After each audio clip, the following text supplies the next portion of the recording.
ብለህ ሰው እነዚህ ነገሮች በጭራሽ ለሰው አይናገርም። አሁን ባለንበት ዘመን ሁሉም ሰው የህይወቱን ውሎ የበላውን የጠጣውን ያሰበውንና ያቀደውን ለዓለም ማካፈል እንደ ትልቅ ስልጣኔና ግልጽነት ይቆጠራል። ሰዎች የህይወታቸውን ሚስጥር አደባባይ ላይ አውጥተው ሲዘረግፉ ተወዳጅነትና ተቀባይነት የሚያገኙ ይመስላቸዋል። ነገር ግን የስነ ልቦና ጥናቶችና የህይወት ተሞክሮች የሚያሳዩት እውነታ ከዚህ ፍጹም የተለየ ነው። በህይወታችን ውስጥ ያልተነገረ ቃል የኛ ባሪያ ነው። አንዴ ከአፋችን ከወጣ በኋላ ግን እኛ የቃሉ ባሪያ እንሆናለን። ስኬታማና ብልህ የሆኑ ሰዎች ይህንን የህይወት ህግ ጠንቅቀው ያውቃሉ። የቱንም ያክል ግልጽነት ቢወዱ ፍጹም አፋቸውን አውጥተው ለማንም ሰው የማይናገሯቸው የተከለከሉ ቀይ መስመሮች አሏቸው። እነዚህ ነገሮች ደብቀው የሚይዟቸው ሰዎች ስለሚጠሉ ሳይሆን የራሳቸውን ሰላም፣ ክብርና ዓላማቸውን አጥብቀው ስለሚጠብቁ ነው። ሰላም የፀሐይ ቤተሰቦች፣ ዛሬ እውነተኛ ብልህነትና ስነ ልቦናዊ ብስለት ያላቸው ሰዎች በጭራሽ ለሰዎች የማያካፍሏቸውን 6 ጥልቅ ምስጢሮችን እንመረምራለን። ከነዚህ ውስጥ አንተ ሳታውቀው ለሰዎች አሳልፈ የምትሰጠው የትኛው እንደሆነ ራስህን በጥልቀት ፈትሽ። አዲስ ከሆናችሁ ሰብስክራይብ በማድረግ ይህንን የአስተሳሰብ ለውጥ ጉዞ አብራችሁን ጀምሩ። አንደኛ፣ ቀጣይ ትልልቅ እቅዶችንና እርምጃዎች። አፉን አጥብቆ ከሚዘጋባቸው ነገሮች የመጀመሪያው ቀጣይ ሊሰራ ያሰበውን ትልቅ እቅድ ነው።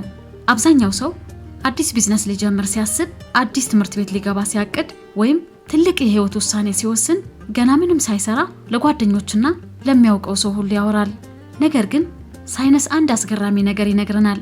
እቅድህን ለሰዎች ስታወራና ሰዎችም ዋው አሪፍ ሐሳብ ነው በርታ ብለው ሲያደንቁህ አእምሮህ የደስታ ሆርሞን ይለቃል።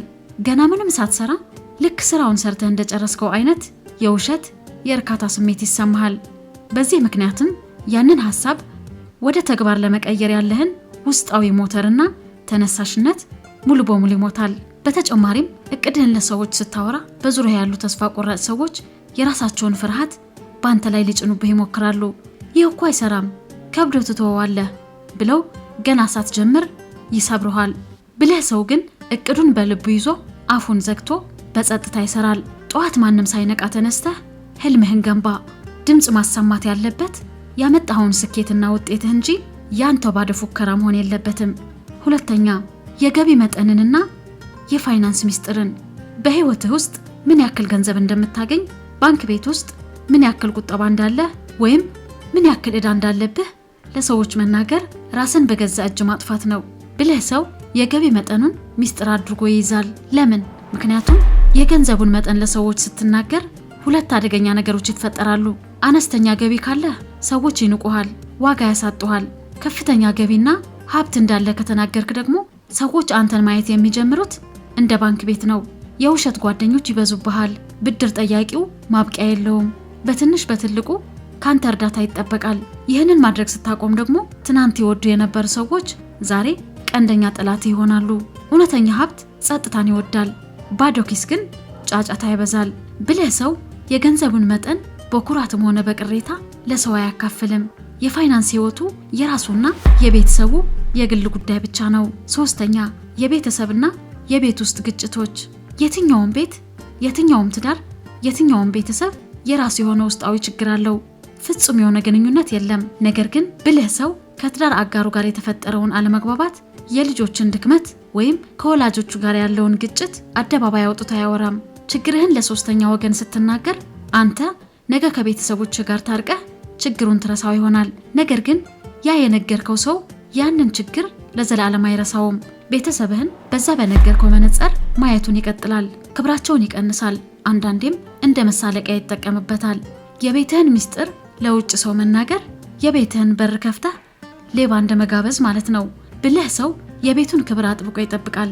ችግር ካለ በሩን ዘግቶ ከሚመለከተው አካል ጋር ብቻውን ይፈታዋል እንጂ የቤተሰቡን ገመና ለጓደኛና ለማህበረሰብ አሳልፎ አይሰጥም። አራተኛ፣ የሰሩትን በጎ አድራጎትና የረዱትን ሰው።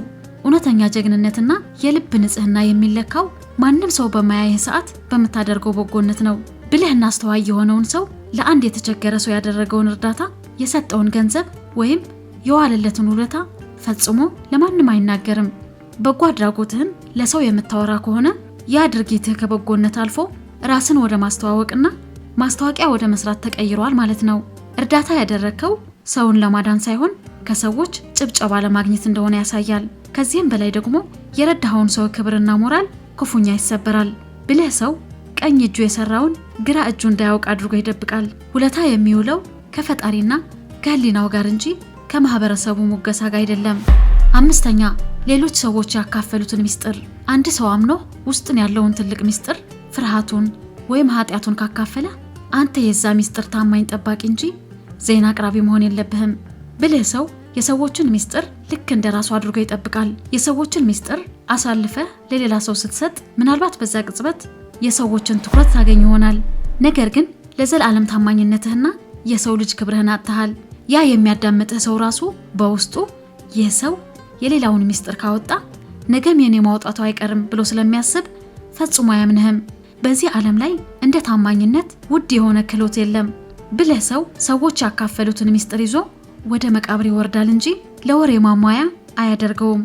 6ኛ ያለፈ ህይወት ቂምና የሰዎች ስህተት።